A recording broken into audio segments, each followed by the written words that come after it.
Hello? Who's that? I can't see. I'll swap it for pink. Oh no, be careful! Oh! Oh my God, no! I think I'm that one. I don't know, actually. I have no idea. Because otherwise that'd be on my... Oh, look, oh, get off! He's that one. That's the one there, behind you.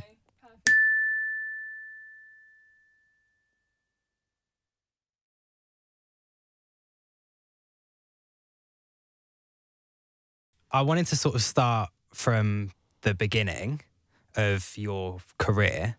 What was your first experience of radio or the industry in general? Okay, so I actually started off doing ground patrol, which is one of the promo girls for Heart many, many years ago. And my job was to hand out flyers and stickers and drive around in the little RAVs and get people to tune into Heart. And that was my stepping stone into the company that I have grown to absolutely love and adore. Like when I started at Heart, I found it so... It's like the wow factor. I found it wowing because I was like, oh my gosh, this is what a studio looks like, because I obviously shadowed quite a lot of the presenters. I shadowed the people in marketing, the people in sales, the people in the engineering department as well, because I wanted to get a really vast view of how a radio station works. And that was my thing. It wasn't that I just wanted to be a presenter. I wanted to know everything and all of the background to it. So like, shadowing a producer as well. And I thought that getting my foot in doing the promo team would be a great way to do that, because I'd be in the building. That's the main thing. And two, getting to know all about the station, the people who work for it, what it takes to make it, what it takes to basically keep the clogs going round and round and round. And after I think it was about 2.5 years of doing that and meeting as many people as I could, the main thing that kept cropping up was, if you want to be a successful radio presenter, you really need experience. So you need to go to a community radio station. You need to go and do, like with the SRA, you need to do a hospital radio. You just need to get on a radio station, local radio as well, if you have it. And get experience behind you. Start presenting shows. Make your mistakes. Learn what works for you. And also learn what, I would say, the kind of presenter you want to be. So I didn't just do 10 till 1, which I've done for many years, by the way. That seems to be like my forte, mid-morning presenter. But I wanted to do all different types of shows just to find out what I was best at and what I felt more comfortable with. So I did, I went to West Side. So when I decided that I was going to leave being the part of the ground patrol team, I went and got my experience at West Side, which is a community radio station.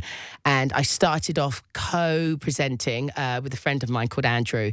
And we did an afternoon show. From doing an afternoon show, I wanted to do a late night show. From a late night show, I wanted to do Drive. From Drive, I wanted to do a Sunday request show. And then I wanted to do breakfast. And that was amazing time of my life, because it really got me to kind of push myself as a presenter as well, because I knew that this is what I wanted to do, but it's also about how do I do it, and what are my strengths and what are my weaknesses, what do I need to work on.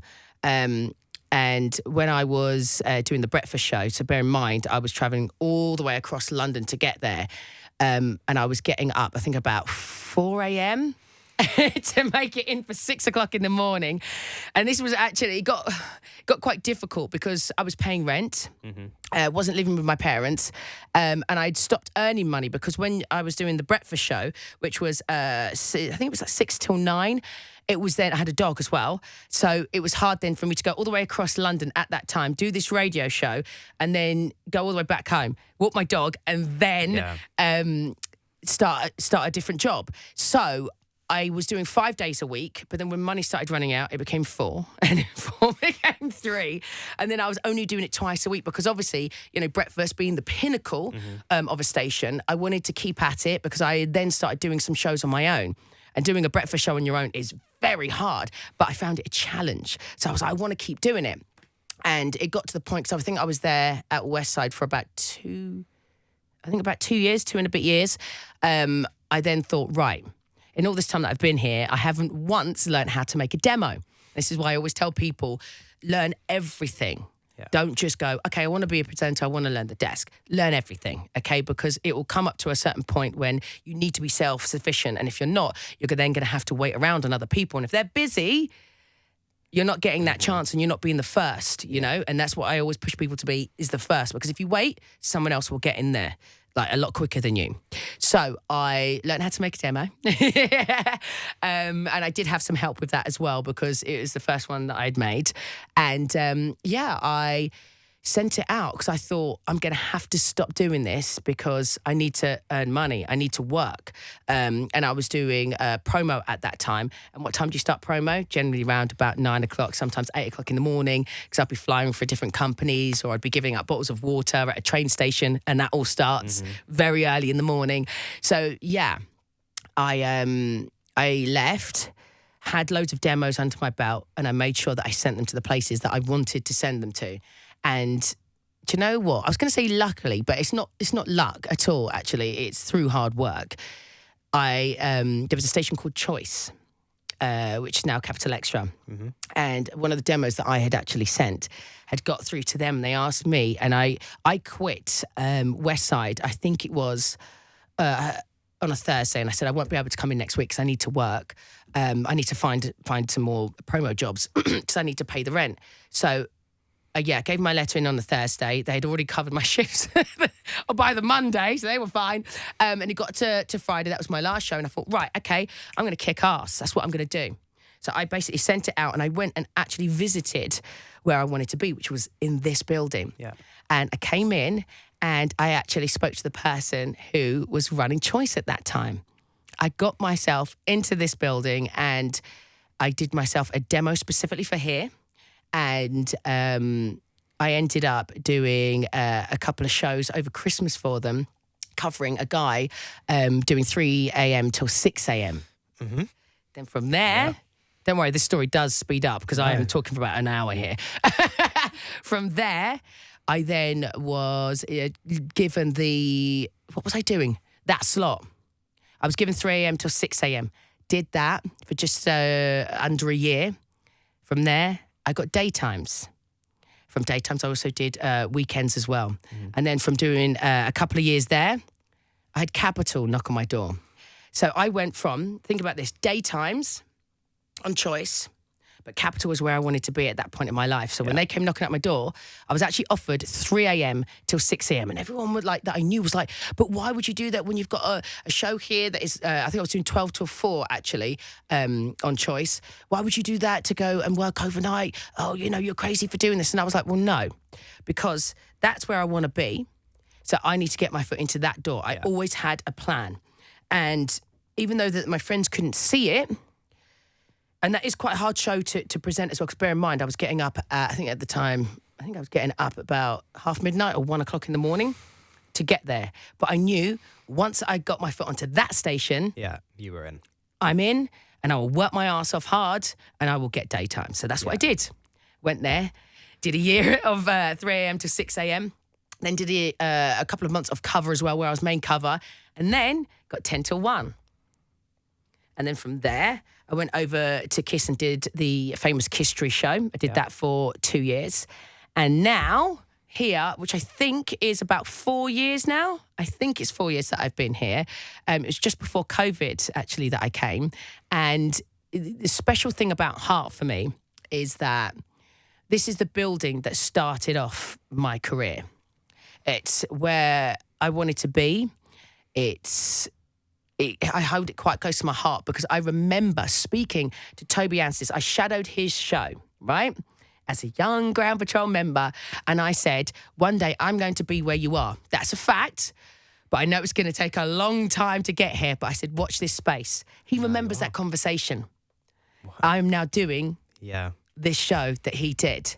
And we just had, we had the most beautiful handover as well between me and him, because we've actually kept friends over the years. And when he found out that I got this show, he was so amazing and basically did this beautiful handover with me. We talked about how we've been friends and how it all started. And it's, when you feel like you're coming home, that's how it felt for me coming to Heart. So I'm where I'm meant to be, where I was always meant to be, and I'm just having the best time. It's the best job in the world, without a doubt.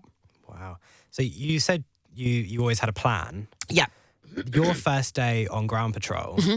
did you think this is like my number one, this is where I'm going to be? Were you certain of that? 100%. I knew I was going to end up here. I knew for a fact because I was working for the station. I already loved it back then, but I thought there's no way that I'm ready for it. I need to get quite a few years under my belt. I need to get experience. Mm-hmm. And it's all about, I always think that you should choose the station that fits your lifestyle, that also fits you as a personality, you as a person. And that's why I've gone from Choice at the time that was perfect for me. And then Capital, that fitted me. Do you see what I mean? So I've always gone where in my life I go, right, this is where I need to be. It fits me. So that's where I'm going to work until I get there. So yeah, very weirdly, I knew. So that's why I had to get that job. No, you also said that you were told to like get experience, make your mistakes early. Yeah. Have you ever made a mistake on air that you've been like, oh my God, who hasn't? Oh my God.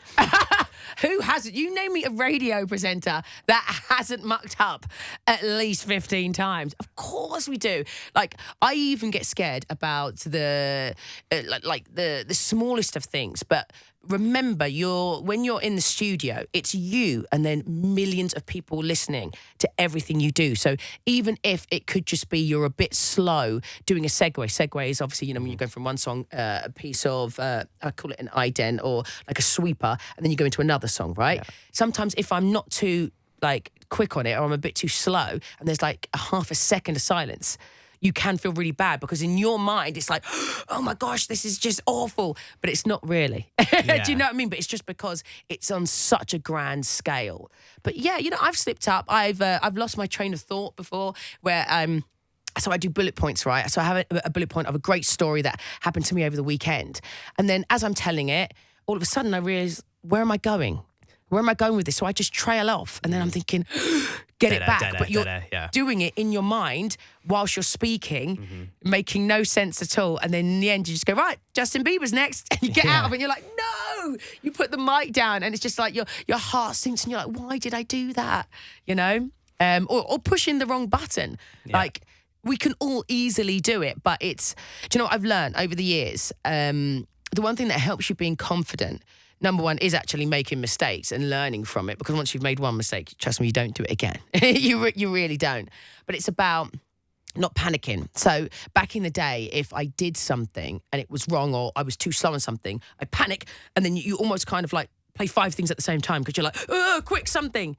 But now, whenever something does go wrong, I kind of take a step back and I go, right, okay, cool, hang on, what is this? What have I done? Oh, there you go, let me put the fader up. Do you know what I mean? So it's like, you can only get that through experience, but it's about being calm. Mm-hmm. If you do anything, as in a quick movement, you could be making a very big mistake, a small mistake into a very big mistake. So it's about keeping calm, knowing what exactly has happened, and then going, okay, this is how I get out of it. Yeah. So we were talking to Pete earlier and he said that he used to do presenting and producing. Yeah. Is that something that, obviously 3 till 6 in the morning, I doubt they had, did they have a producer sat in the room with you? No, I was producing myself. Yeah. So was there a point when they gave you a producer and you were like, well, I don't want you here. Like, I know what I'm doing. I can do this myself. No. Do you know what? Right. Producers are brilliant. They are really incredible because what they do is they complement the presenter. They're not there to override a presenter. They're not there to tell off a presenter or make them do links or speak about something that they don't want to. A producer is there to basically get the best out of you. At the end of the day, it's your show, right? And I have a great relationship with any producer that I have. You become the best of friends because you're building a massive show together, and it's actually very satisfying to get great content out of each other. They're there to encourage you and you encourage them. No, I'm a big fan of producers because I think they really do benefit shows as well, especially when you're doing things on such a grand scale. And they always are very good at bringing it back to the listener. Mm-hmm. So I could tell a great story, or let's just say, for instance, Katy Perry is doing something, right? You've got Capital Extra, you've got Capital, and you've got Heart.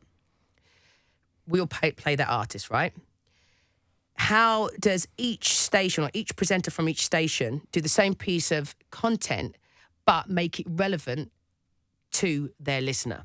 It will change. Do you see what I mean? Yeah. And that's a brilliant thing about a producer, how they can steer, okay, cool, so what's your thoughts? What's your take on it? And then bring it back to, okay, cool, well, you know, this is this kind of station, so yeah, let's kind of like work around it that way. Do you see what I mean? Mm-hmm. And that's like the brilliant thing. If you listen around, you can hear that. You can hear the kind of inputs from producers and presenters from each station. You can take them off of each without having, what do you call it, like a station name in there. You could probably tell with the content and how they're doing it, what station you're from. Yeah. You said you've been here for 4 years now. At heart, I think I've been here for 4 years, yeah. Is there anything else? Is there somewhere else that you want to go? Or are you like, because you're like the second biggest commercial radio show in the UK. My show, yeah, 10 till 1 is, yeah. Because Hot Breakfast is number one. Yeah. Big up Jamie and Amanda, of course. What's the next thing that you would want to do? Or As is there in Heart, well, this is where I want to be right now, right here. Mm-hmm. Heart is incredible. It's the number one in the whole of the UK. So would you want to go anywhere else? I wouldn't. Yeah. This is where it's at. And it just suits me. It suits my lifestyle. I love the people that work here. I love the listeners. And we've been through such a lot here as well, especially with COVID as well. Yeah. So I have got such a close relationship with the listeners on Heart because we've basically taken each other through that horrendous time through COVID and just built such a close, I'm going to call it a friendship because that's what it is between you and the listener. With Heart, I mean, I just love the show that I'm on. Right now, this is where I need to be and this is where I want to be. Yeah. And last year, you sort of treaded the boards on Anne Juliet. Mm-hmm. Yeah. That was one night only, wasn't it? One night only, yeah. Is that something that you'd want to revisit? Another like West End show? I would 100% do that. Listen, if Moulin Rouge wants to come knocking at my door, I'm here. Okay, I'm here. So yes, that is something that I would definitely do. I've never done anything like it, even though I did performing arts when I was at college, but I've never done West End. I mean, that was something else. It really was. And you were playing multiple roles, weren't you? Yeah. I had quite a few actually. Yeah, it was very good. What was that sort of process like from the first time they said to you, do you want to do it, to the day that you did it? How much sort of stress, rehearsal time sort of went into that? Well, the first thing, my heart sunk and I almost thought, no, I can't do it. I almost said no because remember, it's very different. So here I'm talking to millions and millions of people, but as you know, we're in a studio. I can't see you. Mm-hmm. So I don't have millions of people staring back at me. And when you're on stage, you have a whole audience of, I don't know, is it 2,000 people in there staring back at you? Like, that is a completely different feeling. So I didn't know if I was going to be okay with that. Like, am I going to go out on stage and am I going to forget my lines? There was a whole dance routine to Backstreet Boys, everybody. And I just thought, well, what if I forget it? Because I was right at the front. So that was really freaky. I practiced as much as I could. So obviously we play that song, right? I remember like weeks heading up to my West End debut. I was here, and you can ask my producer. I was playing the song, and I would get him and some people in the office to watch me do this dance. So I could literally just keep on, because I'm someone who works with repetition, okay? If I want to do something and I want to nail it, I need to make it a routine of mine so I can get it, because I don't pick things up quick. Yeah. I really don't. And if, like, you're, I'd say, top of your game at radio currently. Thank you. I'm always learning though, man. Always learning. Right. Outside of radio, what's your next like dream? Would you want to do more TV stuff? Okay, so outside of radio, I would 100% do TV. Do you know what I would do? I'd have my own chat show. I'd become the UK's Oprah. How about that? Yeah? How about that? I would definitely do that. It's something that I've thought about actually for quite some time, or doing like, you know, like a Loose Women, but having like a later night version one. And I've thought about that for a while, but haven't actually put anything together yet, which is naughty of me because normally I have all these great ideas and then they just go into the abyss. Watch this space. Watch this space. And you said you got back into doing red carpets recently. Yes. Do you still get starstruck when you meet certain people? Because you've been in this business a long time now. Is there anyone that you're like, how am I talking to you sort of vibe? I still get starstruck with pretty much most people that I meet because I've grown up with them. I watch their music videos. I watch their films. So when you put me next to someone, it is hard to keep it cool. I'm not going to lie to you, right? One of the most, let's just say, it wasn't hard, but it was hard for me because I was like so in awe, is The Rock, Dwayne Johnson, right? So I did a junket for Jumanji. And I told everyone that this guy's like my idol. I'd watched him since WWE, when it was called WWE, right? And I knew that when I met him that I was going to just basically just crumble. I knew it, but I prepared all these questions. It was him, Jack Black, and it was Kevin Hart. And as soon as I entered the room and I saw him, like my heart was going, and then everything in my head just went, and I just asked him for a hug. So then we hugged, and then it obviously went on for too long because then you had Kevin and Jack go, should we just leave? Yeah. And I was like, oh my God, what is happening here? But yeah, he put me at ease so much, and he is one of the most adorable people. And I just think that, yeah, if you ever meet anyone like that, there's no way pretending that everything's okay. Just be honest with it. Just be like, right, I'm a massive fan. I'm a massive fan and that's it. So yeah, I still get very starstruck, but I enjoy it. I do enjoy it. And I've sort of been told by a couple of people actually, you like some strange food combinations. Yeah, I pretty much eat anything, like sausages and peanut butter. That's probably one of my, that's probably one of the best. I like, what do I like? I like apple pie and mashed potato. I've known to have. It's a really good combination, really good. Marmite on bananas. Wow. And do you know what it is? I just make things up because I enjoy food so much. And if it's around me, I go upstairs to the canteen. I just go, right, what can I do here? And I try it. But there's a lot of things I don't like. You know, I try and I just think, rank, that doesn't work. But I'll give it a go. Try anything once sort of thing. That kind of vibe, why not, you know? Yeah. So I have my own show at school. I do, well, now, as I was saying, I've just been given a 2-hour slot. That's amazing. What time? Monday, 3 till 5. Brilliant time. Are you going to listen? I will listen to you. Yeah, you're not on the radio. And I'm going to snoop it. I'll snoop it for you, okay? Yeah, I'll give you some tips. Yeah, what tips would you give to someone starting out in this business?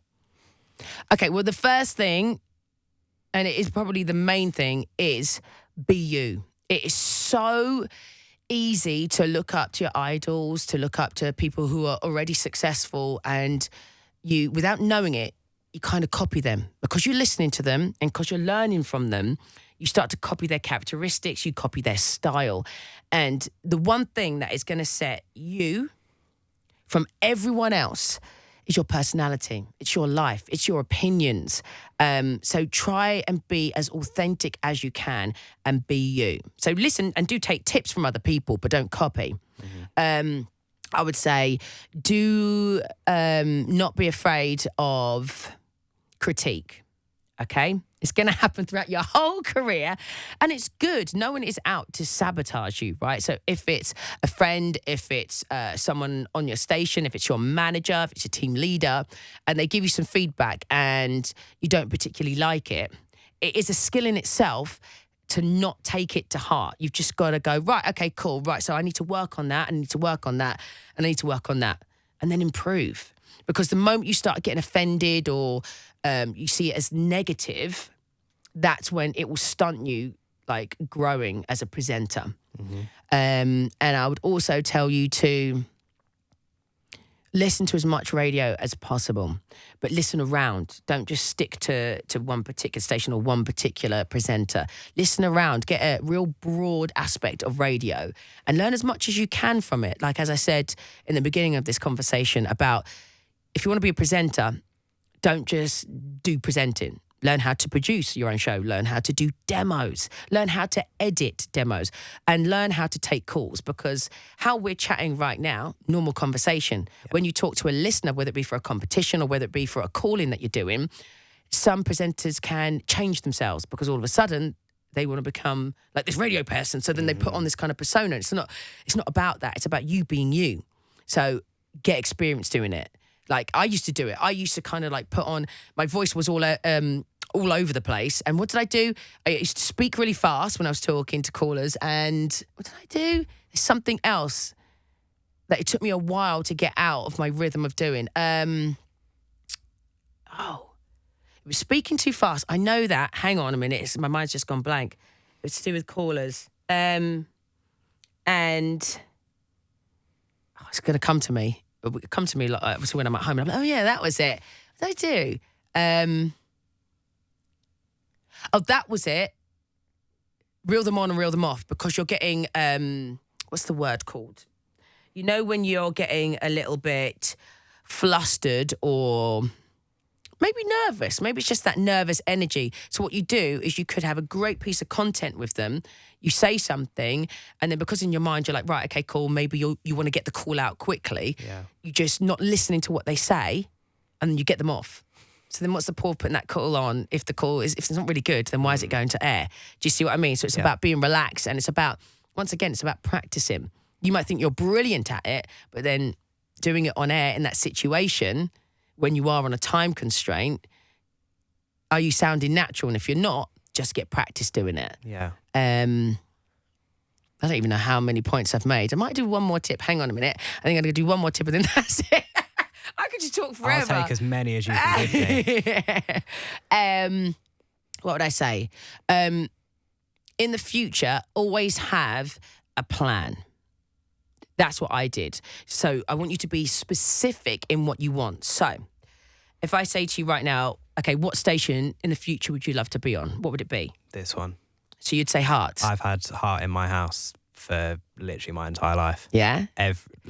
Back to like Jamie and Harriet Scott days. Oh my God, so, that's going back. Long That's ago. really going back. That's probably when I was a promo girl, actually. Yeah. So oh my God, this would be probably my number one. Yeah. Probably just to make my mum happy. Yeah. Because I think she'd want to listen. Yeah. Like, yeah. We've chosen the right station. Okay, and what show would you like? I think I'd want to start with late. Mm-hmm. And then... What, like a 10 till 1, 7 till 10? I'd want to... Well, I mean, 7 till 10 is quite a... Like, coveted. It's like everyone wants to go for... Well, not everyone, but it's like normally one of the big ones. Yeah, I think I'd want to start later and then work my way up. Mm-hmm. Because, I mean, breakfast a lot of pressure. Breakfast, yeah. I mean, everyone wants breakfast. Everyone yeah, wants of course. breakfast. Of course you do, yeah. But yeah, I'd want to start later and then work my way back throughout the day. Yeah. Yeah. Okay. All right, so what I would say for you to do is when you're doing demos, right, make it specifically for that show. Okay, there's no point you doing a Sunday afternoon show when the show that you want to do is 7 till 10 weekdays, right? Yeah.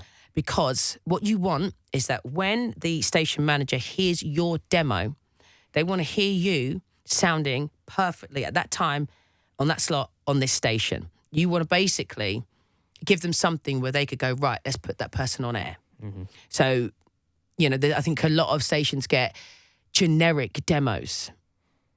Your demo won't stand out. And if your demo doesn't stand out, you're already failing at that first hurdle. Get through that first hurdle, get your foot in the door, get to meet everyone. There you go. You're already nailing it. So that's what I would tell you to do. Start working now, even for the future. That show, that time. What would you change and what would you bring to that time? How would you make it yours? Do you know what I mean? Mm-hmm. There we go. Thank you very, very, very much. I'm here to help, very busy, okay? so I don't want to take up any more of your time, but thank you very, very much for taking the time to talk to me. I loved it.